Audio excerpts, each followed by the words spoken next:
پاکستان میں پچھلے چند سالوں میں کئی شعبوں میں حوصلہ افزا ترقی دیکھنے میں آئی ہے، جن میں شعبہ ماہی گیری بھی نمایاں ہے۔ تاہم اس شعبے سے منسلک افراد کو آج بھی لاتعداد مسائل کا سامنا ہے۔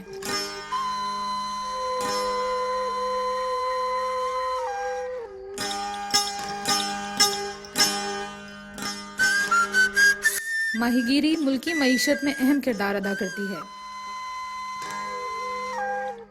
یہ علاقہ سمندری زندگی سے بھرپور ہے اور یہاں پر کئی اقسام کی مچھلیاں اور دوسرے آبی غذائیں موجود ہیں۔ پاکستان میں سندھ اور بلوچستان کے ساحلی علاقوں میں ماہی گیری کی جاتی ہے اور ان صوبوں کے ساحلی علاقوں میں آبادیاں بھی ہیں جن میں زیادہ تر افراد ماہی گیر ہیں۔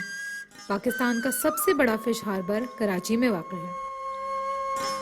جیسا کہ آپ جانتے ہیں کہ 22 جنوری سے 26 جنوری 2007 کے دوران food and veterinary office European union کا ہے، انہوں نے وزٹ کی تھی کراچی فش ہاربر کی، اور اس دوران انہوں نے کچھ جو ہے وہ کچھ شارٹ کمنگس جو ہیں وہ آئیڈینٹیفائی کی تھی، جن میں ایک شارٹ کمنگ یہ بھی تھی کہ جو لوکل ماہی گیروں کی جو بوٹس ہیں ان کے اوپر جو ہے وہ حفظان صحت کے تحت وہ مچھلی کو ہینڈل نہیں کیا جاتا، ان کو پریزرو نہیں کیا جاتا، اسٹور نہیں کیا جاتا۔ پاکستان میں فشریز سیکٹر کی برآمدات کا زیادہ تر دار و مدار مارکیٹنگ پر ہے۔ ماہی گیر اپنا ایک ٹریڈیشنل سسٹم ہے جس کے اندر ماہی گیری کرتے ہیں، اور اس میں یہ ہوتا ہے کہ ان کے پاس ووڈن بوٹ ہوتی ہے اور ان کا جو سٹوریج سسٹم ہے وہ ووڈن ہوتا ہے، اس کے اندر وہ مچھلی کو سٹور کرتے ہیں۔ ہماری سب سے بڑی جو منڈی ہے مچھلی کی وہ یورپین یونین کے پاس ہے۔ پاکستان پہ پچھلے 8 سالوں سے یورپی یونین نے پابندی عائد کی ہوئی تھی، جس کی وجہ غیر معیاری مصنوعات تھیں۔ اس کی کئی اور وجوہات بھی ہیں جن میں سر فہرست مارکیٹنگ کے طریقہ کار ہیں جو یورپین یونین کے عائد کردہ قوانین کے مطابق نہیں ہیں۔ اس کے ریزنس یہ تھے کہ بہت زیادہ گندگی ہے، اس کا وہ اسٹینڈرڈ نہیں ہے جو یورپین یونین کا اسٹینڈرڈ ہونا چاہیے۔ اب اس کے 2 مرحلے ہوتے ہیں۔ ایک اس کا مرحلہ وہ ہے کہ جو ہے وہ مچھلی پکڑنے سے لے کر اس کی پوری جو ہینڈلنگ ہوتی ہے وہاں تک اور اس کی ٹرانسپورٹیشن تک ہوتا ہے۔ دوسرا جو مرحلہ ہوتا ہے وہ پھر شروع ہوتا ہے فش ہاربر کے اندر، جس میں آکشن سے لے کر اور اس کی پیکنگ اور وہ ساری چیزیں جو ہوتی ہے فیکٹریز کے اندر ہوتی ہے۔ ماہی گیروں کے پاس حکومتی وسائل کی کمی کے باعث مچھلیوں کی ذخیرہ اندوزی میں کافی مسائل کا سامنا کرنا پڑتا ہے، جیسا کہ مچھلیوں کو ذخیرہ کرنے کے لیے کشتیوں پر مناسب جگہ اور ڈبوں کی کمی اور غیر معیاری سامان۔ مشکلات تو یہ تھی جو ہم باہر سے جھینگے لاتے تھے تو ادھر ریٹ نہیں ملتا تھا، اوپر تو مہنگائی بھی بہت ہے، اس میں روزگار نہیں ہوتا تھا۔ پاکستانی ماہی گیروں کے پاس اسٹوریج کا کوئی معیاری انتظام موجود نہیں، جس کی وجہ سے مچھلیوں کی مارکیٹ میں فروخت کے وقت اس کی اصل قیمت بھی نہیں مل پاتی۔ موجودہ نظام بہت ہی پرانا، جبکہ دنیا بھر میں جدید نظام کی وجہ سے دوسرے ممالک بہت فائدہ اٹھا رہے ہیں۔ ان کی جو لیبارٹریز ہیں، جو ٹیسٹنگ لیبارٹریز ہیں جو سی فوڈ کو ٹیسٹ کرتی ہیں، ان کی جو ایکریڈیٹیشن ہے وہ under ISO IC 17025 international standard کے تحت ہو، تاکہ جتنے بھی جو ہے وہ ریزلٹس یہاں سے نکلتے ہیں یا ٹیسٹ رپورٹ جو ہماری لیبارٹریز کی ہے وہ جو ہے وہ وہاں پہ ایکسیپٹیبل ہو ہر ایک کنٹریز کو۔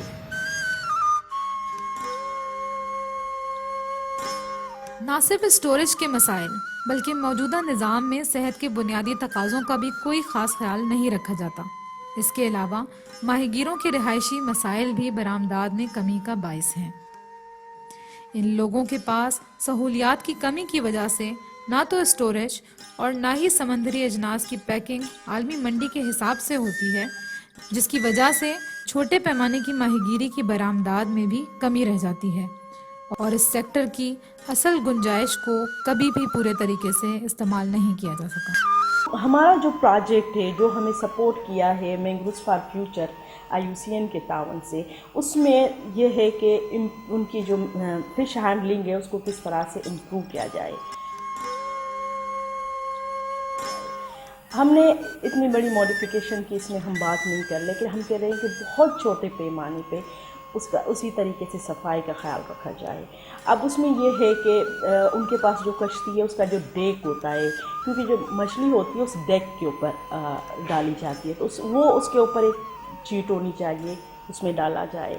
اس کے بعد ان کا جو ہول سسٹم ہے, فش ہولٹ سسٹم, جو ایک طرح کا ٹینک سسٹم ہوتا ہے جس میں مچھلی کو اسٹور کیا جاتا ہے, وہ ان کو ایک پورا سسٹم ہے جو ہم نے ان کو پرووائڈ کیا. لیکن اس سے پہلے ان کی ٹریننگ کروائی گئی ہے, تو اس کے کچھ لیولس ٹریننگ سے جو ہے ہم نے کرا. اس کے بعد ان کو سرٹیفائی کروایا گیا میرین فشریز ڈپارٹمنٹ سے. انہوں نے تو ٹریننگ ہمیں یہ دی, تو یہ اس کو ایسا کرنا ہے, اس میں جھینگا ایسا رکھنا ہے, اس میں مچھلی ایسی, برف ایسی ڈالنا ہے, یہ صفائی وغیرہ کے لیے تو ہمیں بتایا تھا. اور میرین فشریز ڈپارٹمنٹ نے ان کو سرٹیفکیٹ دیا ہے. تو یہ ایک چھوٹا سا عمل ہے اور ایک کوشش ہے. جو چھوٹا ماہی گیر ہے وہ ہر لحاظ سے پستا ہے. اگر ریٹ کم کرنے ہیں تو اس کا بھی اثر اس کے اوپر آتا ہے. اگر مڈل مین بیچ میں ہے تو وہ بھی سب سے زیادہ اس کو پیستا ہے. تو اس کو کس لیول تک ریلیف دیا جا سکے اس پروجیکٹ کے تھرو. تو یہ چھوٹی سی ہماری کوشش ہے. میں یہ بالکل نہیں کہوں گی کہ ہم نے بہت بڑا انقلاب برپا کر دیا, ایسی کوئی بات نہیں. لیکن ہم تھوڑے تھوڑے سے جو ہے وہ اس طرح کے کہ وہ پروفیشنل طریقے ہیں, لوگ اس کو سیکھیں, اور اس میں جو ہے وہ ان کی انکم میں ایک جو ہے وہ ایک امپیکٹ نظر آئے. ان کا جو اثر ہے, جو استعمال اس استعمال کو ہم نے ڈسکریج کیا ہے کہ جو ٹریڈیشنل صحیح سسٹم ہے اس سسٹم کو لایا جائے, اور اس کے اندر جو ہے فش ہینڈلنگ سسٹم کو امپروو کیا جائے, پھر اس کی اچھی طریقے سے اسٹوریج کی جائے. اب اس کی اسٹوریج کا مسئلہ ہوتا ہے. اگر وہ آئس لگاتے ہیں تو وہ آئس صحیح نہیں ہوتی, وہ صحیح پانی سے, صاف ستھرے پانی سے نہیں بنی ہوتی. صاف ستھری آئس, صاف ستھرے پانی سے, تاکہ وہ پھر مچھلی کی جو فریشنس ہے وہ برقرار رہے. اور جب اس کو مارکیٹ کریں تو وہ ڈی ڈگری کے بجائے اے ڈگری میں کریں, کیونکہ اس کے ریٹ میں فرق ہوتا ہے. تو یہ چھوٹی سی کوشش ہے جو ہم نے اس پروجیکٹ کے تھرو کی. ڈھائی باکس میں یہی فائدہ تھا. پہلے جو ریٹ تھا 100-150 روپے چل رہا تھا, 250-300 روپے ہو گیا. یہ بھی فائدہ ہو گیا. جو گیا تھا وہ پنری جو دیا وہ بھی اچھا تھا, کیونکہ ہمارا جو جھینگا جو گل جاتا تھا نا, وہ اس پہ آ جاتا تھا, وہ سٹ ہو جاتا ہے. تو پھر ہم برف لے کے جاتے تو ریٹ بڑھ گیا. تو پہلے ہم جاتا تھا تو ہمارا ریٹ ہی نہیں ملتا تھا. جب ریٹ مل گیا تو ہمارا دل بھر گیا, تو ہمارا گھر کا گزارا زیادہ چل گیا.